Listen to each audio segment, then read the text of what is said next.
ప్రజలందరికీ నా యొక్క నమస్కారాలు. నేను మీ మందా శ్రీనివాసరావు, స్వతంత్ర అభ్యర్థి, అద్దంకి నియోజకవర్గం.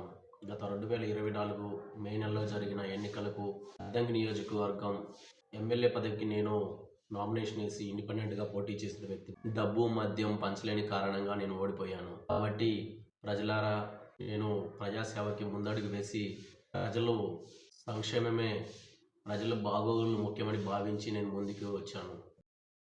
మన ప్రాంతాలు గొప్పగా అభివృద్ధి చెందాలంటే చదువుకున్న యువత వల్లనే సాధ్యం.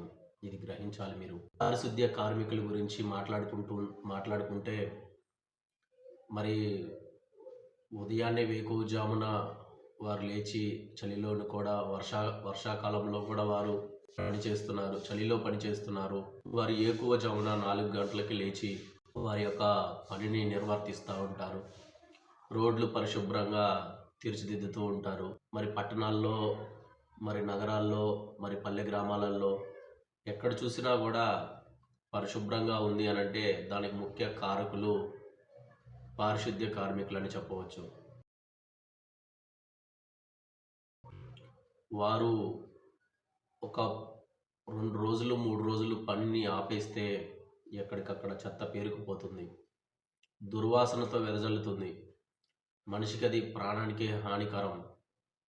కాబట్టి ఇది మనం గ్రహిద్దాం, వారిని గౌరవిద్దాం. పారిశుద్ధ్య కార్మికులని చిన్న చూపు చూడకండి. వారు చేసే సేవ గొప్పది. మనం పడేస్తున్న చెత్తని ఈ యొక్క 2 చేతులతో వారు చెత్తని తీస్తున్నారు. వారు ఎన్నోసార్లు మొరపెడుతున్నారు, మాకు వేతనాలు జీతాలు సరిపోవడం లేదు, కుటుంబంలో అప్పుల బాధలు ఉన్నాయి, మమ్మల్ని ఎవరు ఓదారుస్తారు, మా పిల్లలు చదువుకోవాలంటే ఫీజులు కట్టాలి, హాస్పిటల్కి వెళ్ళాలి, మాకు అనేకమైన రోగాలు వస్తున్నాయి, లంగ్స్ పాడైపోతుంది, లివర్లు పాడైపోతున్నాయి, కిడ్నీలు పాడైపోతున్నాయి, ఈ యొక్క గొంతు నొప్పి వస్తుంది, అనేక రకాల వారికి ప్రాబ్లమ్స్ వెంటాడుతూనే ఉన్నాయి. మనం పడేసిన చెత్త చెదారాన్ని అన్నిటినీ కూడా మనం పడేస్తున్నాం. మరలా తిరిగి ఆ యొక్క చెత్త బుట్టని మనం ముట్టుకోవడానికి అసహ్యంగా భావించాల్సిన పరిస్థితి ఏర్పడుతుంది. ఎందుకు? అనేక మంది వచ్చి ఆ యొక్క చెత్త ఒక బాక్స్లో పడేస్తూ ఉంటారు. చిన్న పిల్లల యొక్క డైపర్లు కూడా పడేస్తూ ఉంటారు.